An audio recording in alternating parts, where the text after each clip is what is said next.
Please subscribe Sadhguru Sai Creations.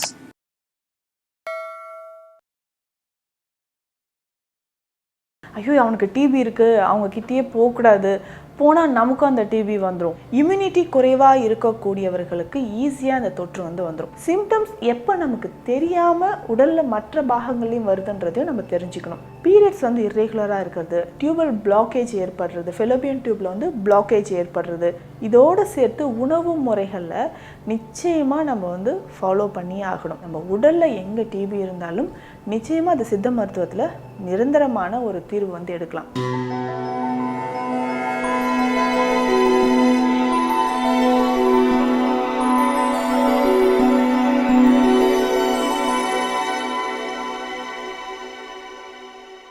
Sadhguru Sai creations viewers அனைவருக்கும் வணக்கம். நான் டாக்டர் நித்யா, சித்தா ஃபிசிஷியன். நுரையீரல் சம்மந்தப்பட்ட பிரச்சனைகளில் ஒவ்வொருத்தருக்கும் ஒவ்வொரு மாதிரி இருக்கும். இதில் நிறைய பேருக்கு ஒரு பயம் தரக்கூடிய ஒரு விஷயம்னா டியூபர்குலோசிஸ் அப்படின்னு சொல்கிறோம், காசநோய்.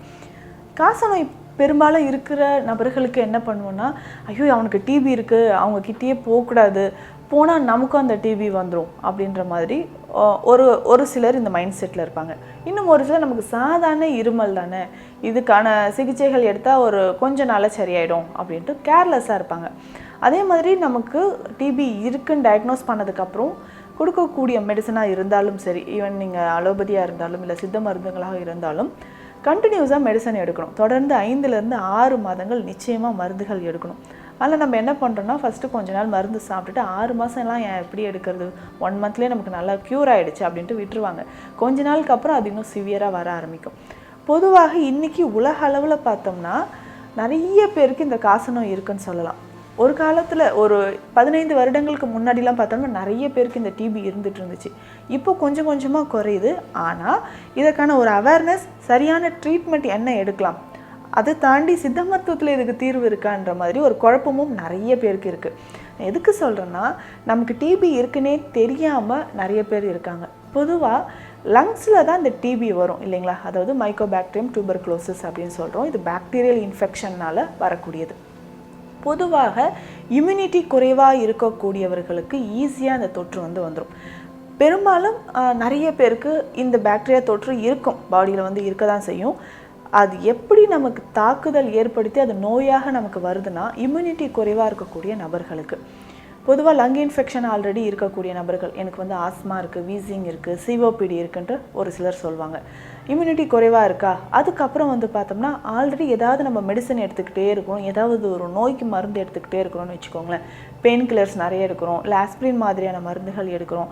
தூக்கத்துக்கு, அதாவது ஸ்லீப்பிங் பில்ஸ் எடுக்கிறவங்க இன்றைக்கி நிறைய பேர் இருக்காங்க. இந்த மாதிரி தொடர்ந்து மருந்துகள் எடுக்கிறவங்களுக்கும் காசநோய் வருவதற்கு வாய்ப்பு இருக்குது. அடுத்ததாக பார்த்தோம்னா டயபெட்டிக் பேஷண்ட்ஸ், சர்க்கரை நோயாளிகள், இவர்களுக்குமே இம்யூனிட்டி குறைவாக இருக்கும் பட்சத்தில் நமக்கு என்ன ஆகும்னா, ஈஸியாக நமக்கு இது நோயாக மாறும், காசநோயாக மாறுது.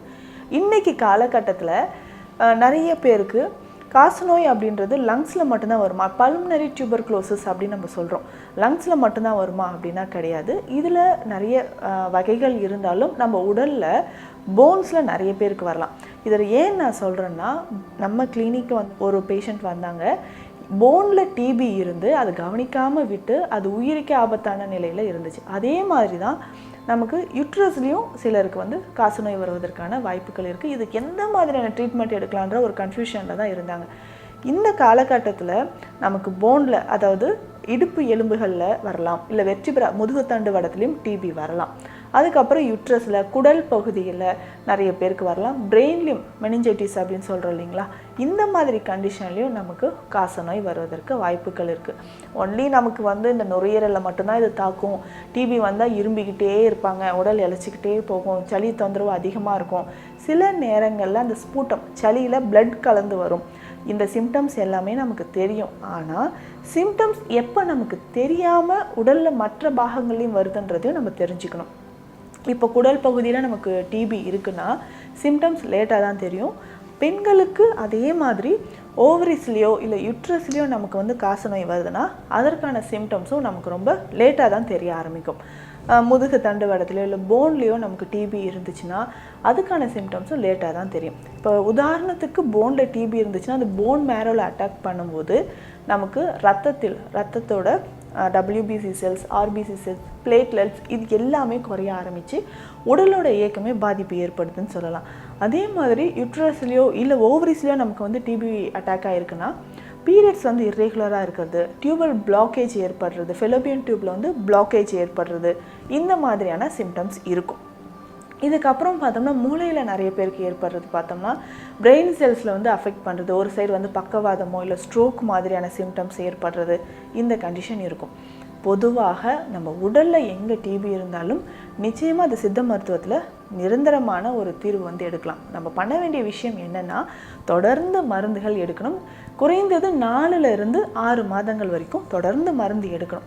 அந்த மருந்து அப்படி எடுக்கும்போது சித்த மருந்துகள் எடுக்க தான் நமக்கு முழுவதுமாக அந்த தொற்று கிருமிகள் வந்து அழிக்கப்படும். நம்ம உடலில் வந்து ஸ்டாமினா இன்க்ரீஸ் ஆகும்.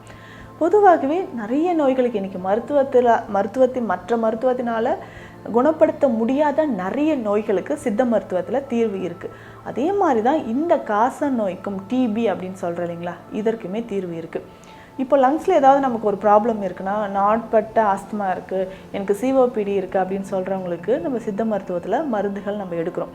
அதே மாதிரி இந்த காச நோய்க்கு எந்த மாதிரியான மருந்துகள்னால் இந்த லங்ஸை வந்து அதாவது நுரையீரலை பலப்படுத்தணும். அதே சமயம் அந்த கிருமி தொற்று மற்றவர்களுக்கோ இல்லை நம்ம உடலில் மற்ற பாகங்களுக்கோ அது வந்து ஸ்ப்ரெட் ஆகாமல் நம்ம தடுக்கணும். அந்த மாதிரியான மெடிசன்ஸ் எடுக்கிறோம். இப்போ பேசிக்காக வந்து பார்த்தோம்னா ஆடாதொடை குடிநீர் அப்படின்றது நம்ம பேசிக்காக கபத்தை அறுக்கக்கூடிய ஒரு மருந்தாக சித்த மருத்துவத்தில் கொடுக்குறோம். அதுக்கு அடுத்த மருந்து இந்த டியூபர்குலோசிஸ் இருக்குது இல்லை லங்ஸில் நாட்பட்ட பிரச்சனைகள் இருக்குது அப்படின்றவங்களுக்கு திப்பிலி ரசாயனம் அப்படின்ற மருந்தை கொடுக்குறோம். இந்த திப்பிலி ரசாயனம் அப்படின்றது சித்த மருத்துவத்தில் மருந்து வகைகள் 64 மருந்து வகைகளில் ரசாயனம் அப்படின்றது ஒரு வகை. மருந்துகள் எல்லாமே சேர்த்து அந்த மூலிகைகளை சேர்த்து நல்லா இடித்து இதில் வந்து தேன் வெல்லமெல்லாம் சேர்த்து செய்யக்கூடிய மருந்து. யாருக்கெல்லாம் இம்யூனிட்டி ரொம்ப கம்மியாக இருக்கோ அவர்களுக்கு இந்த ரசாயன மருந்துகளை நம்ம கொடுக்குறோம். இதில் திப்பிலி ரசாயனம் அப்படின்ற மருந்தை ஒரு நாளைக்கு 2லிருந்து 3 வேளை 5 கிராம் நம்ம கொடுத்துட்டு வரலாம். அதுக்கப்புறமா நிறைய பேருக்கு யுட்ரஸில் நமக்கு வந்து காசநோய் இருக்குன்னா அதற்கேற்ற மருந்துகளை தான் கொடுக்குறோம். இதில் முக்கியமாக பார்த்தோம்னா குமரி லேகியம் கொடுக்குறோம். இந்த குமரி லேகியம் எதற்குன்னா பேசிக்காக குமரி அப்படின்றது கற்றாழையை குறிக்குது. இதில் செங்கற்றாழையில் செஞ்ச லேகியம்னா இன்னும் சிறப்பாக இருக்கும். செங்கற்றாழை நிறைய இடங்களில் நிறைய மருந்துகளையும் நம்ம சேர்த்து கொடுத்துட்ருக்குறோம். வேறு எங்கேயாவது நமக்கு செங்கற்றாழை கிடைச்சாலும் அதை வந்து ஜூஸ் மாதிரி டெய்லி எடுத்துக்கலாம். இந்த குமரி லேகியமும் அது கூட இன்னும் சில குரு மருந்துகள் சேர்த்து எடுத்துக்கலாம். இப்போ உதாரணத்துக்கு பார்த்தோம்னா பட்டுக்கருப்பு அப்படின்ற ஒரு மருந்து இருக்குது. இந்த மருந்து நிச்சயமாக டாக்டரோட கன்சல்ட் பண்ணிவிட்டு நீங்கள் அளவுப்படி அதை எடுக்கணும். இந்த மருந்து அந்த லேகியத்துக்குள்ளே வச்சு தொடர்ந்து நம்ம சாப்பிட்டுட்டு வரும்போது யூட்ரஸில் ஏற்படக்கூடிய அனைத்து விதமான பிரச்சனைகளுக்கு, முக்கியமாக இந்த டிபி மாதிரியான பிரச்சனைகளுக்கு இல்லை டியூபல் பிளாக்கேஜ் இருக்குது, PCOD கம்ப்ளைண்ட்ஸ் இருக்குது அப்படின்னா இந்த மருந்தை எடுத்துக்கலாம். இதை தாண்டி நமக்கு வந்து போனில் எனக்கு டிபி இருக்குன்னா அதற்கு ஏற்ற மாதிரியான குரு மருந்துகளும் இருக்குது. பேசிக்காக இது லங்ஸை வந்து நம்ம ஸ்ட்ரென்தன் பண்ணணும். அப்போது தொடர்ந்து நம்ம என்ன பண்ணணும்னா விழுதி கற்பம் உள்ளிட்ட மருந்துகளை எடுக்கணும். கற்பம் அப்படின்னாலே நம்ம உடலை நோயிலிருந்து காக்கக்கூடிய மருந்துகள்லாம் சொல்கிறோம். அப்போது விழுதி கற்பம் அப்படின்னு சொல்லும்போது இந்த விழுதி இலைகளுக்கே இருக்கக்கூடிய ஒரு சிறப்பான ஒரு பண்பு என்னென்னா நம்ம உடலில் அதாவது முக்கியமாக லங்ஸை பாதுகாக்கக்கூடிய ஒரு சிறந்த மருந்து. இதனோட மூலிகைகள் சேர்த்து பாலில் வேக வைத்து எடுத்து திருப்பி அதை கற்பமாக செய்து எடுக்கும்பொழுது நாட்பட்ட பிரச்சனைகள், அதாவது இந்த காச நோய்க்குமே ஒரு நிரந்தர தீர்வாக அது இருக்குது. இதோடு சேர்த்து உணவு முறைகளில் நிச்சயமாக நம்ம வந்து ஃபாலோ பண்ணி ஆகணும். அதாவது நோய்க்கான பத்தியம் அப்படின்னு சொல்கிறோம். இந்த காச நோய்க்கான பத்தியம் என்ன, மருந்திற்கான பத்தியம் என்ன அப்படின்றது தெரிஞ்சுக்கணும். ஒரு வேளை நமக்கு இந்த டிபி பாடியில் எங்கேயாவது இருக்குன்னா என்னென்ன உணவு முறைகளை நான் ஃபாலோ பண்ணணும், இதை நிச்சயமாக தவிர்க்க வேண்டியவை அப்படின்னு பார்த்தோம்னா ரொம்ப கோல்டாக அதாவது சில்லுன்னு நம்ம எடுக்கிறது, குளிர்ச்சி தன்மை இருக்கக்கூடிய உணவுகளை நம்ம நிச்சயமாக தவிர்க்கணும். அதுக்கப்புறம் பார்த்தோம்னா தொடர்ந்து நம்ம எடுக்கக்கூடிய உணவுகள் நம்ம உடலில் இம்யூனிட்டி அதாவது நோய் எதிர்ப்பு சக்தி அதிகமாக்குற மாதிரியும் அந்த கிருமியை அழிக்கிற மாதிரியான உணவுகள் தான் எடுக்கணும். இந்த மருந்துகளோட நம்ம வீட்டில் அஞ்சரை பெட்டியில் இருக்கக்கூடிய மிளகு, சீரகம், கிராம்பு, ஏலக்காய் இது எல்லாமே உணவில் நிறைய சேர்த்துக்கணும். இஞ்சி, பூண்டு, மஞ்சள் இதையும் உணவில் நிறைய சேர்த்துக்கிட்டே வரணும். இப்போ காசநோய் இருக்குது, எனக்கு வந்து லங்ஸில் மட்டும் இல்லை பாடியில் வேறு எங்கேயா இருந்தாலும் சரி, இதற்கு சித்த மருந்துகள் எடுக்கும்பொழுது முழுவதுமான ஒரு நிவாரணம் மற்றும் பரிபூர்ணமான ஒரு குணம் அப்படின்றது கிடைக்கும். நிறைய பேருக்கு இதை பற்றி ஒரு அவேர்னஸ் இருக்காது. ஏன்னா இப்போ காசநோய் வந்து முன்னாடி இருந்ததை விட குறைஞ்சிடுச்சு. ஆனால் இது பாதிக்கப்பட்டு, டிபி வந்து பாதிக்கப்பட்டு நம்ம பாடியில் வேறு எங்கேயாவது இந்த கிருமிகள் இருக்குது, இதுக்கு என்ன சிகிச்சை எடுக்கலான்னு தெரியாமல் நிறைய பேர் இருக்கீங்க. அதற்கான ஒரு பதிவாக தான் இப்போ நான் இதை கொடுத்துருக்கேன். நிச்சயமாக இது பயனுள்ளதாக இருக்கும்னு நம்புகிறேன். மீண்டும் அடுத்த பதிவில் சந்திக்கலாம். நன்றி.